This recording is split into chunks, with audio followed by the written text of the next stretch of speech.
ગુજરાતને બચાવી લો। છેલ્લા 1 વર્ષથી કહું છું કે આજે નહીં જાગો તો ક્યારેય નહીં જાગો। આપણી ધરતી છે, ડીએપી, યુરિયા અને રાસાયણિક ખાતર નાખીને આપણે આ ધરતીનો વિનાશ કરી નાખ્યો છે। ગુજરાતની મારે માતા બહેનોને ખાસ કહેવાનું કે તમે જે લીલા શાકભાજી ખાવ છો, ફ્રૂટ ખાવ છો, ધાન ખાવ છો, એમાં રાસાયણિક દવા સિવાય બીજું કાંઈ નથી।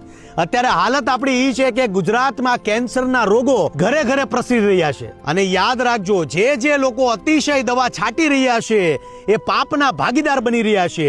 સૃષ્ટિ પર સંકટ આવ્યું છે ત્યારે ગાય જ આપને ઉગાર્યા છે, એટલે ગાય આધારિત ખેતી કરો। 200 લીટરના 2 કેરબામાં આજે હું બનાવું છું ઓર્ગેનિક ખાતર, અને ઓર્ગેનિક ખાતર બનાવવા માટે આ 12 વસ્તુ આપણા માટે વરદાન છે। ગૌમૂત્ર છે, છાણ છે, લીમડો, આંકડા અને સીતાફળના પાન, હળદર, હિંગ, ચણાનો લોટ, બકરીની લીંડી, ગોળ, છાશ છે અને વડલાની નીચેની માટી છે। આપણે લીધું છે 120 લીટર ગૌમૂત્ર, એટલે 2 બેરલમાં આપણે નાખશું 60 લીટર ગૌમૂત્ર। લીમડાના પાન, આંકડાના પાન અને સીતાફળના પાનને આપણે તોડી અને વ્યવસ્થિત આપણે એને કૂટવાના છે। તમે સિલબટ્ટાની ઉપર પણ કૂટી શકો છો અને તમે મિક્સરનો ઉપયોગ પણ કરી શકો છો।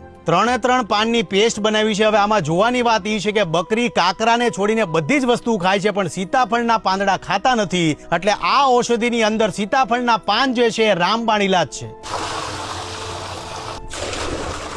બકરી બધી જ વનસ્પતિ ખાય છે, એટલે બકરીની લીંડીમાં બધા જ પોષક તત્વો રહી છે, એટલે 2 બેરલમાં આપણે અડધી બકરીની લીંડી નાખશું।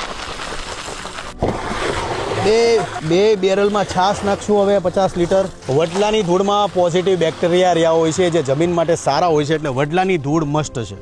40 કિલો ગોળ નાખશું આપણે, 5 કિલો ચણાનો લોટ નાખશું આપણે, 2 કિલો હળદર, 500 ગ્રામ હિંગ।